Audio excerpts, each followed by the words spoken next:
Wahyu, awal dari akhir. Di bawah gemuruh Kolosseum yang baru berdiri kokoh. Jauh di dalam urat-urat batu kapur yang lembab. Tersembunyi sebuah jantung yang berdenyut, katakomba Roma. Bukan hanya tempat peristirahatan terakhir, melainkan juga rahim bagi sebuah keyakinan yang menolak tunduk pada tirani Kaisar Domitianus. Disinilah kisah mereka terjalin. Terpisah jarak namun terhubung oleh benang takdir dan sebuah wahyu yang membakar. Yohanes yang renta itu menulis. Tiap goresan pena di perkamen usang adalah perjuangan. Matanya, meski lelah, memancarkan cahaya yang sama dengan penglihatan yang ia terima. Sosok Kristus yang mulia, berdiri di tengah 7 kaki dian emas. Ia tidak lagi melihat gembala sederhana dari Galilea, melainkan Raja Alam Semesta. Dengan mata menyala seperti api, dan pedang bermata dua keluar dari mulutnya. Tuliskanlah apa yang telah kau lihat. Suara itu menggelegar, namun juga mengandung kedamaian yang tak terlukiskan.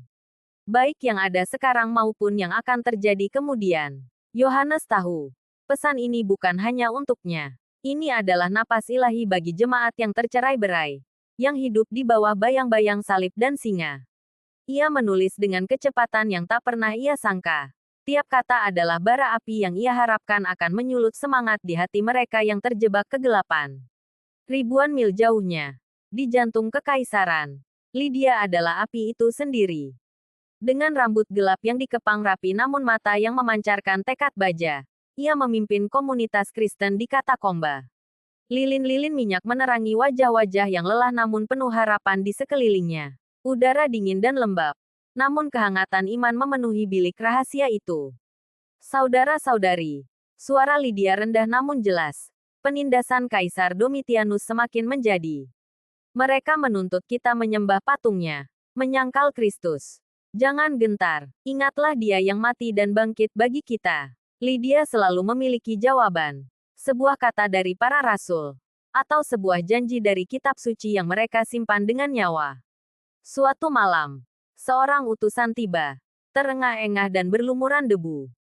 Ia membawa gulungan yang disegel dengan cermat. Dari Patmos, bisiknya. Dari Rasul Yohanes.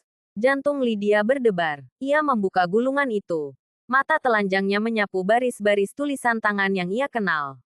Sebuah keheningan menyelimuti katakomba. Ia mulai membaca. Suaranya perlahan menguat, dipenuhi kelembutan. Anugerah dan damai sejahtera menyertai kamu dari Dia, yang ada dan yang sudah ada dan yang akan datang, dan dari ketujuh roh yang ada di hadapan tahtanya, dan dari Yesus Kristus, saksi yang setia. Wajah-wajah di hadapannya yang tadinya tegang kini berangsur-angsur melunak, mata mereka terpancar harapan. Pesan Yohanes adalah air di tengah padang gurun. Di antara kerumunan jemaat yang bersembunyi di katakomba, seringkali terlihat Silas. Ia adalah seorang prajurit Romawi muda, idealis, dengan seragam legioner yang bersih. Tugasnya terkadang membawanya ke tempat-tempat di mana ia menyaksikan kekejaman atas nama kekaisaran. Kekejaman yang semakin mengikis keyakinannya pada keadilan Roma. Silas adalah mata-mata tak kasat mata bagi komunitas Kristen, menggunakan posisinya untuk membocorkan informasi, memberikan peringatan dini, dan kadang-kadang menyelundupkan makanan atau obat-obatan.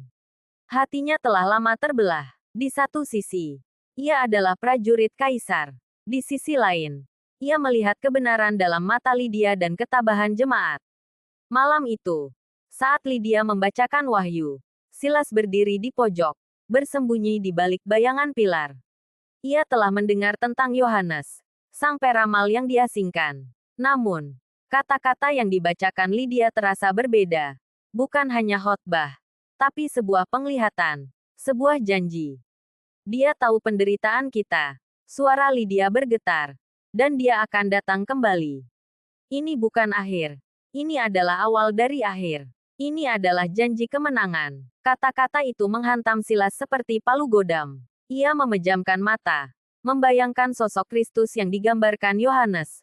Bukan korban yang tak berdaya, melainkan Raja yang agung. Ia teringat salib kecil yang disembunyikan Lydia di balik sebuah batu di dinding, simbol kelemahan yang kini terasa begitu kuat.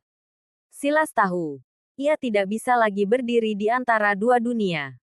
Pedang Romawi dan salib Kristus tidak bisa lagi berdampingan di hatinya.